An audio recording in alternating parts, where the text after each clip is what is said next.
Welcome to another edition of the All Out Leadership Podcast. Today, we're recapping from the archives some of our favorite podcasts. So many of our new listeners haven't been able to get caught up on the last 3 years of content. So I kind of went through and just go, these are some of my favorite. And they're ones that I think relate to everybody and really we should be reminded of on a regular basis. So if you've been here from the beginning, this is going to be a good reminder. If you're new to the podcast, this is going to be a great encouragement to you. Today, we're going to look at the subject of confrontation. Not everybody's favorite word, but what do you do and how do you deal with when somebody hurts you, somebody offends you? We're going to learn some great advice from the life of David on dealing with confrontation. Welcome to the All Out Leadership Podcast, hosted by Pastor Eric Lawson, where each episode is uniquely designed to help you live all out by bringing you practical leadership from a biblical perspective delivered in 10 minutes or less. So whether you're a business leader, serving in ministry, or simply looking to grow in your leadership, this podcast is for you. Before we dive into this week's topic, make sure to subscribe to the podcast and download the show notes at ericlawson.com/podcast. And while you're at it, feel free to share the content on social media. Now, let's join Pastor Eric for this week's conversation. Welcome to another edition of the All Out Leadership Podcast. So glad you're joining us. We're going to talk about the subject of confrontation today. We've been looking at Saul, who's been this enemy above David that has been persistently pursuing him and really just being a thorn inside of David's life. We all have those from time to time. Do you confront? Is it okay to confront? If we're Christians who walk in love, do we just become a doormat and never share our feelings or our opinions with such people? So 1 Samuel chapter 24, verses 8 through 12. King Saul goes into a cave. He stops to take a break, and David has an opportunity to kill him, and he doesn't, and there's a dialogue that takes place between David and Saul. David also arose and went out of the cave and called out to Saul, saying, "My lord the king." And when Saul looked behind him, David stooped down with his face to the earth and bowed. And David said to Saul, "Why do you listen to the words of men who say, indeed, David seeks to harm you? Look, this day your eyes have seen that the Lord delivered you into my hands in the cave, and someone urged me to kill you, but my eyes spared you, and I said, I will not stretch out my hand against the Lord's anointed, for he is the Lord's anointed. For the Lord judge between you and me, and let the Lord avenge me on you, but my hand shall not be against you." David had an opportunity to kill Saul. He was urged by others to kill Saul. He was probably even given some Bible verses on why he would be justified in defending himself from his well-meaning friends, but David didn't do it. Now, what David did do is he cut the corner of Saul's robe, and his conscience was stricken when he undermined the authority of Saul. We talked about that in a previous lesson. I want to bring this out. Character is what you would do if you knew you would never get caught. Character is what you would do if you knew you never got caught. David had an opportunity to defend himself, kill Saul. Really, in many ways, he would have been justified in doing this. But what David said is he goes, I'm not going to take vengeance into my own hands. But at the same time, he did confront Saul. At the same time, he said, hey, look, you've wronged me. God judged between us. You're getting misinformation.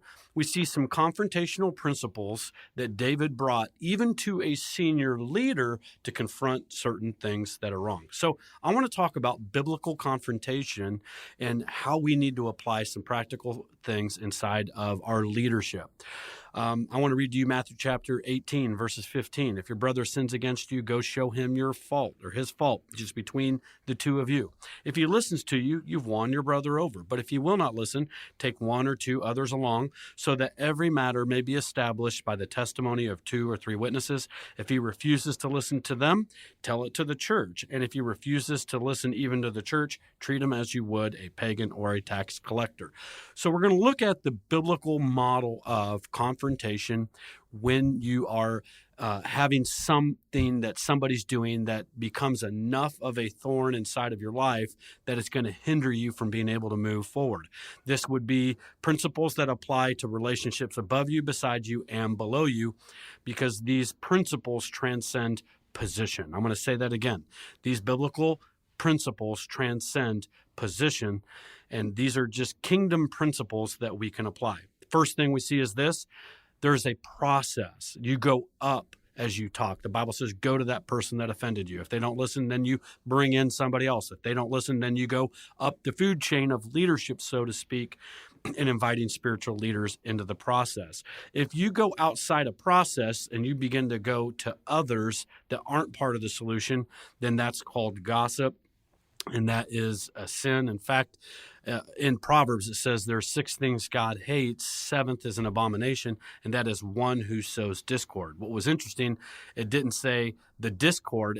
The Bible actually said the one who sows discord. In other words, God has a deep, passionate hatred when someone is stepping into dividing the body of Christ, dividing others, sowing discord.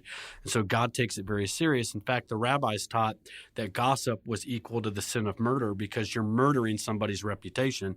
And in essence, you killed that person and their influence in the eyes of everybody else. So it's on the same planes as murder. That's why God puts it there. So step 1, do go to the offender. So even if it's somebody above you, if you're having a consistent issue with your boss, I encourage you, apply these principles, go into your boss. If you have a colleague and a coworker and you're running into these constant challenges and these irritations and you can't get past it and it's going to hinder you mentally, emotionally, or from being effective, go to your colleague. And then if it's somebody below you, you can apply these same principles. And then continue to go up if you can't get resolution. Here at Element Church, inside of our staff, I desire a culture where even though I'm the pastor, even though I'm, quote, somebody's boss, if they're having a constant conflict with their supervisor, their leader, and they feel that, hey, this is important, I can't get past this, we're not seeing eye to eye, that they can appeal and go up and say, hey, we need to go up, let's talk to another leader, or let's bring in one of their colleagues and process it. And then if they still can't get resolution, you can bring it all the way up the food chain, all the way up to my office, and I do make time to help mediate certain challenges between staff and even their boss. And here's what I found. Not every boss is right. And sometimes that appeal was correct. And sometimes I can help both parties get a clear perspective of how to love and serve one another. So here's a couple practical things on how to appeal, how to give feedback when you are frustrated with somebody. Number 1, start with giving that person the benefit of the doubt. Most of the time, I find that it's really just genuinely a misunderstanding. What Satan wants us to do is to doubt the motives and the intents of other people. Satan wants you to assume the worst about your boss, to assume the worst about that brother, that colleague, that somehow they had some ill will against you and what they did. Now, truthfully, sometimes they do, but give them the benefit of the doubt, because I have found that most of my tension points are misunderstandings. It was miscommunications. It wasn't a motive problem. It was a misunderstanding problem. Number 2, you could begin with soft entrances like this. When you said, or when such and such happened, or when such and such didn't happen, it really made me feel neglected. It made me feel uncared for. It made me feel unimportant, or whatever it made you feel. And so you're not attacking the person. What you just simply do is you're bringing an awareness of, hey, when this happened or when this didn't happen, it just made me feel whatever that is. Here's why I like the word feeling, and many psychologists like the word feeling, is because nobody can argue with how something made you feel. It's actually how it made you feel. When you start trying to bring it first to the task or to a person, people tend to get defensive. But I can't argue with how I made you feel, because that was your feeling and it's true to you. Now, it might not have been a fact in terms of why you feel that way, but it is a fact that you do feel that way, and your feelings should matter.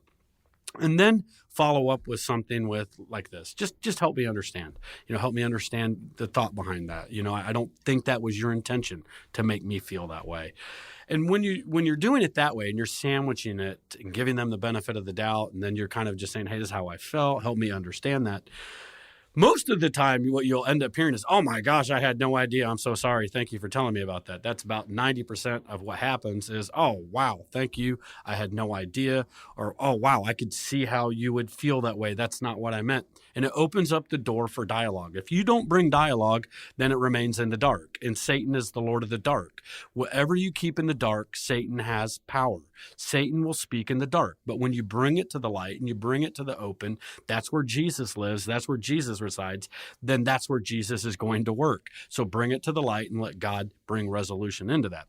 The fourth thing is this: listen to understand. Now that you've asked, help me understand, now it's your job to listen to understand. Let that person talk. Here's what most likely is going to happen. As you're listening to them, you're going to go, oh, I can see how they got there. I can see how they made that decision. Oh, that makes sense. And now you're beginning to put yourself in the other person's shoes. Then you can begin a dialogue out of that. And then you could just follow up with simple things like, oh, wow, that makes sense. I could see that. Hey, can I make a suggestion? Some nice little statement like that. In the future, what if we, or in the future, what do you think about? Then you're leading with questions, you're leading more with suggestions, and then ultimately it's going to help bring resolution on the issue. And if you continue to give the benefit of the doubt, you continue to listen to understand one another, ultimately you'll get resolution and you can close the door. Sometimes you don't get resolution and it's just, you know what, I'm not quite there, but you know what, value our relationship. We'll just go ahead and agree to disagree and we'll just keep moving forward and doing the best we can. That's okay too. Now, let's talk about the person receiving feedback, because right now, somebody that on your team is listening to this and they're thinking about you. I know you're thinking about them, but they're also thinking about you. So there's going to be somebody that goes, hey, I heard this really great podcast. I'm going to apply that. And they're going to come to you and they're going to bring a problem to you. They're going to bring an issue to you. And it's your job to be an active listener, to be part of the solution. So let me just share how to receive. And this is harder. It's much more enjoyable to confront than to be confronted. But we have to become proficient as leaders at both, because there are just times I'm wrong, and a wise leader knows they have blind spots. And the best leader surrounds themselves with people that will tell them what they need to hear, not what they want to hear. So, number one, don't react. I want to get better. So sometimes I'm going to have to listen to things that hurt, and I'm going to look for the kernel of truth. It may not all be accurate, but some of it might be. So if it's just 1% of what they said, I can learn from that and get better. Number two, I am going to listen to understand. So when somebody goes, hey, I just want to be able to share something with you, and then it's just, you know what? I want to hear what you have to say. I'm listening to understand. And this is the hardest part. Keep your mouth shut. Fully let that person talk. And then something like this. Okay, that's good. Was there anything else? And you'll find, yes, there was something else. And then you're going to have to stop and you're going to listen again. Number three. So what I hear you saying is, and then you break down all that information, and then you just go, what were the one or two or three main things they were trying to communicate in there, and go, so what I hear you saying is one, and then I also hear you saying, and then just something like this. Did I get that right? You probably didn't. They're going to talk a little bit more, refine it for you, and then you're going to go, okay. And then you just go with, you know what? I can imagine that made you feel, and then you empathize with their feelings. Empathy is one of the pillars of emotional intelligence, being able to empathize and feel and understand. You don't have to agree to understand. You don't have to agree to feel. You don't have to agree to empathize, but you can go, oh, I can see how you got there. And your feelings do matter to me because you matter to me. And you are part of your feelings. And then own anything that you can. Hey, I'm so sorry. And that's a word that's lost in our culture. You know, I like I'm sorry, please forgive me, better than I apologize. Apology is easy. Sorry is harder. So just go, hey, you know what? I'm so sorry. Would you please forgive me? That was not my intention. But nonetheless, I know that still hurt you. And man, I'm sorry. And what can I do to fix this? How can I make this right? And then you just work out steps, and sometimes they might go, it's all good now, or they may go, hey, if you could do this, it would really help me move forward, and listen to that. And then the last thing is this: thank them for having the courage to make the difficult conversation possible, and just go, thank you for caring enough to bring this to my attention. Yeah, I appreciate this. And again, if there's something like this ever happens again, please bring it to me. If you'll do that, what you'll breed is a culture of honest confrontation, the truth in love, keyword love, and it'll create a healthy team culture. Thank you for joining us on the All Out Leadership Podcast. We hope you gained new biblical insight that challenged you to grow in your leadership. If you've enjoyed this week's episode, we would love your help in getting the content out farther. You can help by subscribing to the podcast at ericlawson.com/podcast and telling others about it. Next week, Pastor Eric will be back with another episode. So until then, we hope you have a great week being an all-out leader.